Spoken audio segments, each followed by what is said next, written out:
തിരഞ്ഞെടുപ്പിനായി നാട്ടിലേക്ക് പോയ അതിഥി തൊഴിലാളികൾ കേരളത്തിലേക്ക് തിരിച്ച് എത്തി തുടങ്ങിയിട്ടുണ്ട്. ആലുവയിൽ ഇന്ന് വന്നിറങ്ങിയത് നൂറുകണക്കിന് പേരാണ്. അതിഥി തൊഴിലാളികൾ കൂട്ടത്തോടെ എത്തിയതോടെ ആലുവയിൽ ഗതാഗത കുരുക്കുമുണ്ടായിട്ടുണ്ട്. വിപിൻ സി വിജയൻ കൊച്ചിയിൽ നിന്ന് വിവരങ്ങളുമായി ചേരുകയാണ്. വിപിൻ, ഒരുപാട് പേർ തിരഞ്ഞെടുപ്പ് സമയത്ത് പോയത് ഇവിടെ നിർമ്മാണ മേഖലയ്ക്ക് വരെ വലിയ പ്രശ്നമായി എന്ന തരത്തിൽ റിപ്പോർട്ടുകൾ ഉണ്ടായിരുന്നു. ഇപ്പോൾ അവർ തിരിച്ചെത്തിക്കൊണ്ടിരിക്കുകയാണ്. എന്താണ് ഇന്ന് ആലുവയിൽ സംഭവിച്ചത്?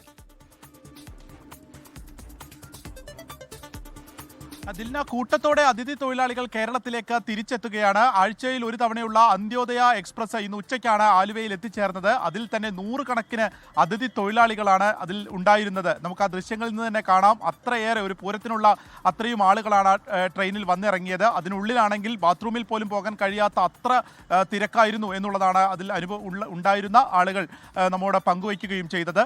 തെരഞ്ഞെടുപ്പിനും പെരുന്നാളിനുമായിട്ടായിരുന്നു ഇവർ നാട്ടിലേക്ക് പോയത്. അതോടുകൂടി നമ്മുടെ നിർമ്മാണ മേഖല, ഹോട്ടൽ ഉൾപ്പെടെയുള്ളവയ്ക്ക് വലിയ പ്രതിസന്ധി നേരിടുകയും ചെയ്തു. ഇത്തരം വാർത്തകൾ അവരുടെ സോഷ്യൽ മീഡിയ ഗ്രൂപ്പുകളിലും ഉണ്ടായിരുന്നു. കാരണം ഇവിടെ വലിയ പ്രതിസന്ധിയാണ് എന്നുള്ളത്. അപ്പോൾ ജോലിയെ ബാധിക്കുമെന്നൊക്കെയുള്ള തലത്തിൽ ചില ആശങ്കകൾ കൂടി അവർക്ക് ഉണ്ടായ ഒരു സാഹചര്യത്തിലാണ് ഇപ്പോൾ കൂട്ടത്തോടെ ആസാമിൽ നിന്നും ബീഹാറിൽ നിന്നും ഉൾപ്പെടെ ഇങ്ങോട്ടേക്ക് അതിഥി തൊഴിലാളികൾ എത്തുന്നത്. ഇപ്പോൾ ഷാലിമാർ എക്സ്പ്രസിൽ ഉൾപ്പെടെ വലിയ തിരക്കാണ്, കേരളത്തിലേക്കുള്ള ട്രെയിനുകളിൽ വലിയ തിരക്കാണ് അനുഭവപ്പെടുകയും ചെയ്യുന്നത്. ദിൽന. ശരി വിപിൻ.